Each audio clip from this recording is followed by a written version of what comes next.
Estamos de volta com mais um encontro do nosso curso de desenvolvimento Full Stack com Django e Vue.js. E hoje, no 14º encontro, a gente vai fazer o deploy. A gente vai finalizar o nosso projeto RESTful Full Stack, executar ambos os projetos, API REST Backend em Django e o nosso projeto REST Frontend Vue.js, aonde que o projeto REST Frontend Vue.js vai consumir a nossa API REST Backend com Django, e através da execução de ambos os projetos. Então é o que a gente vai fazer aqui um passo a passo. A gente vai corrigir alguns bugs, executar o back-end, executar o front-end e acessar o front-end que consumirá o back-end. Então o que a gente vai fazer ao longo do nosso encontro. Eu estou aqui no Windows 10 com o Visual Studio Code aberto no nosso projeto front-end. Primeiro a gente vai corrigir alguns bugs, tá? Primeiro lá no main.ts, aqui em vez de from eu vou colocar como s, e o text area, o area, ele tem o A minúsculo, tá? A gente vai fazer assim, Ctrl W para fechar. Outra coisa, aqui em views, eu vou apagar essas views e vou jogar aqui para dentro de views os nossos components. Isso aqui é uma diferenciação que o nosso projeto Vue.js tem, porque de praxe, os componentes eles são desenvolvidos na pasta components. Esse nosso projeto ele também tem as visões, as views, aonde que a gente vai levar o add café para dentro de views, a gente arrasta e confirma, e edit café, home e view café também para o views. Confirmamos, nós vamos confirmar, então, movê-los para dentro de views. Depois disso, a gente precisa ir lá no router e verificar as nossas rotas, tá? Vamos verificar se aqui a gente acha o add o view café, edit café, então a gente está encontrando todos eles. Porém, no main.ts, a gente fez uma modificação, que por padrão no Django ele traz o URL barra API barra. A gente só trouxe o URL barra. Aí, a gente tem que modificar agora nas nossas componentes de visões, ao invés de os métodos de Axis, assim que é o wait, cafeterias, a gente troca para cafés, que é a nossa regra de negócios para esse nosso projeto. Então, a gente vem aqui no Edit Café, vamos verificar aqui, ó, cafeterias. Então, Ctrl L, aliás, perdão, Ctrl D. Ctrl D, aí ele vai trocar para cafés. Ok? Depois, a gente vai verificar lá no Home, aqui também, cafeterias para cafés. A gente tem os componentes, café item, também está trazendo corretamente. O nosso API também está correto. O view café, vamos trocar para cafeterias para cafés também, para ele ter o arquivo certo das rotas. Ctrl W para fechar o arquivo. Agora a gente vai executar a gente vai executar dois shells, tá? O primeiro, então, para a gente abrir aqui a tela de terminal, de shell, no Windows é Ctrl aspas simples, a gente abre e fecha, tá? Não encerra, a gente abre e oculta, tá? E no Linux é Ctrl aspas simples. Para a gente criar mais uma tela em cima dessa, Ctrl Shift o atalho, tá? Ctrl Shift aspas simples no Windows, a gente cria um novo shell. Ctrl Shift acento agudo no Linux, cria um novo shell. Agora no primeiro eu vou vir aqui F2 ou renomear para backend, que vai ser o servidor backend, e no segundo vou renomear para front-end. Primeiro, começando com o do back-end, a gente tem que entender que a gente está no projeto front-end. Então a gente tem que voltar um diretório, acessar o Paris Café, que é o diretório front-end, CLS ou clear no Linux para limpar aqui o nosso shell, que a gente vai executar o servidor back-end Django. Ctrl Shift V aqui para colar, Python ManagerPy, Run Server. Se a gente acessar agora, Ctrl clique no localhost porta 8000, está funcionando, tá? Então a gente tem aqui cafés, cafés no plural, a gente tem a lista dos cafés, ok? Se a gente vai querer, por exemplo, ver o café 2, a gente tem o café 2. A gente tem o nosso console, no qual a gente vai utilizar também para debugar algumas condições. Agora a gente vem aqui no front-end a gente executa o npm install para instalar alguma dependência faltante, se tiver alguma faltante, a questão do bootstrap, enfim, tá? Ctrl L ou clear ou CLS no Windows para limpar o shell.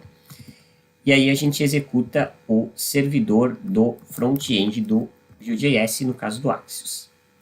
Então, deixa eu trazer aqui, Ctrl C, acho que ele bugou para mim, CLS, pronto, Ctrl Shift V, agora sim, npm run dev, a gente vai no localhost 5173, Ctrl clique, e a gente vai ser redirecionado para a nossa tela do nosso projeto front-end consumindo o back-end. Vamos colocar aqui o console para ver se tem algum erro de conexão. Ele já trouxe a listagem, tá? Se a gente, vamos começar por o botão de cima, adicionar cafeteria. Então, ele só não trouxe o text area. Before text area. Então, a gente vai ter que verificar, lá no vamos dar aqui ocultar o Ctrl aspas simples. Do before text area. Deixa eu ver como é que ele ficou. Before text area. Deixa eu ver aqui para nós. Form.endereço. Deixa eu só ver aqui o que ele colocou para nós no add café. Tá, Ctrl clique, ele vai inspecionar o elemento add café. Before text area.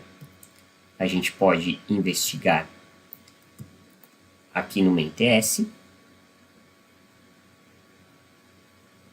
A gente vai ter que trocar esse A aqui também. Tá? Agora sim, a gente tem o before text area completo. Faltou arrumar um detalhe. Vou executar aqui o Ctrl aspas simples para mostrar os nossos logs de ambos os servidores, tanto back-end quanto front-end. Para encerrar alguns desses servidores, tanto faz qual, Ctrl C, tá? Ou apagando o shell aqui.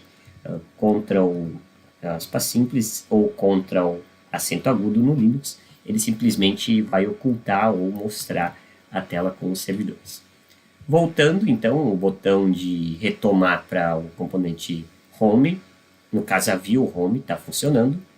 Vamos tentar adicionar uma cafeteria, Café Ubisocial. Inclusive o nome do meu site ele é inspirado numa cafeteria Ubisocial de Toronto.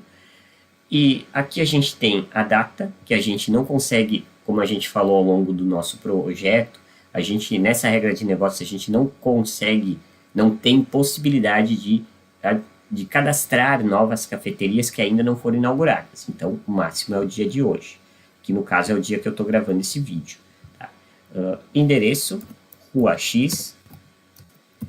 E aqui também a gente tem a questão de avaliação, que não pode ser menor do que 0. Se a gente colocar menor do que 0 e executar, o valor tem que ser pelo menos 0. Vou colocar 8.54. Se a gente deixar 8.53, tá? Se a gente deixar algum campo em branco, provavelmente a gente vai ter um erro, tá? De HTML. Vamos adicionar. Perfeito, ó, tá aqui o café Ubisocial. Agora, para a gente ver um café específico, o botão visualizar. Então, ele vai trazer todos os dados. O botão de voltar funcionou.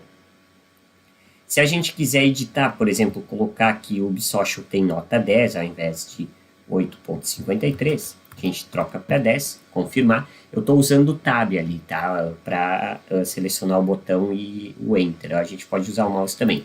Vamos testar a ordenação, ó. Se a gente ordenar por avaliação, o Ubisocial vai ter que ficar acima no listdown. Ele não está funcionando a questão da ordenação. Então, a gente vai ter que verificar lá no nosso componente Home. Aonde que a gente tem a ordenação.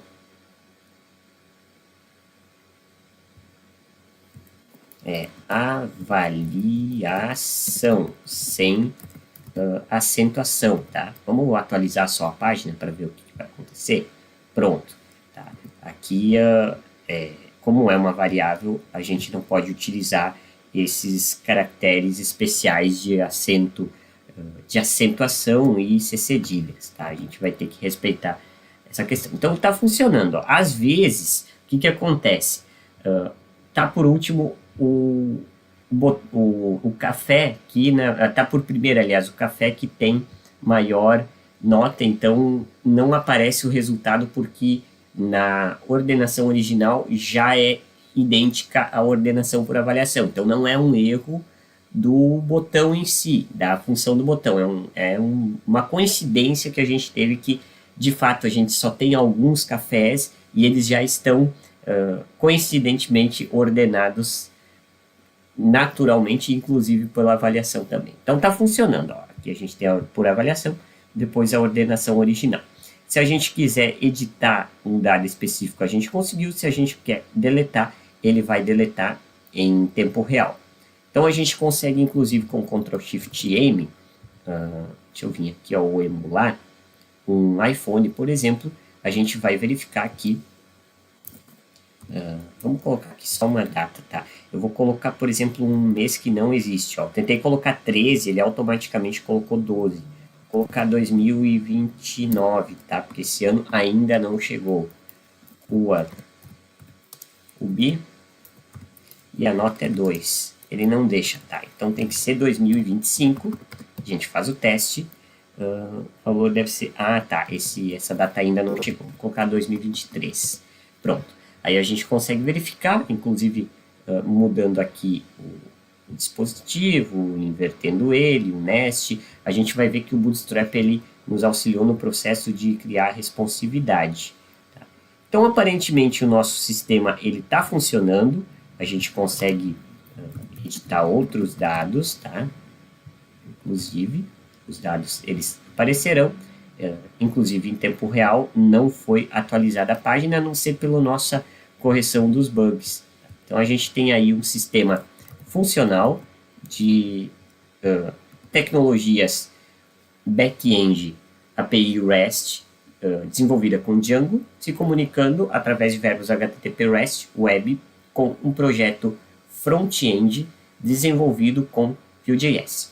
Nesse caso, a gente conclui que esse projeto ele é RESTful, ou seja, todos os projetos envolvidos que compõem esse projeto macro, eles usam padrões e comunicação web HTTP através de verbos REST, portanto ele é RESTful, e também esse projeto ele é full stack, porque a gente tem um projeto para back-end sendo consumido por um projeto front-end. Então a gente tem projetos em paralelo, como nesse momento a gente poderia desenvolver um front-end de React que acessasse esse mesmo back-end em Django, essa mesma API REST, que no caso, tecnicamente, consumisse essa mesma API REST back-end em Django, que não teríamos problema. Então a gente poderia desenvolver, inclusive, um projeto com Flutter, alguma coisa do tipo, ou Swift, para desenvolver um aplicativo específico que se comunicasse com essa API REST back-end desenvolvida em Django, descartar o nosso front-end Vue.js, ou utilizar o Vue.js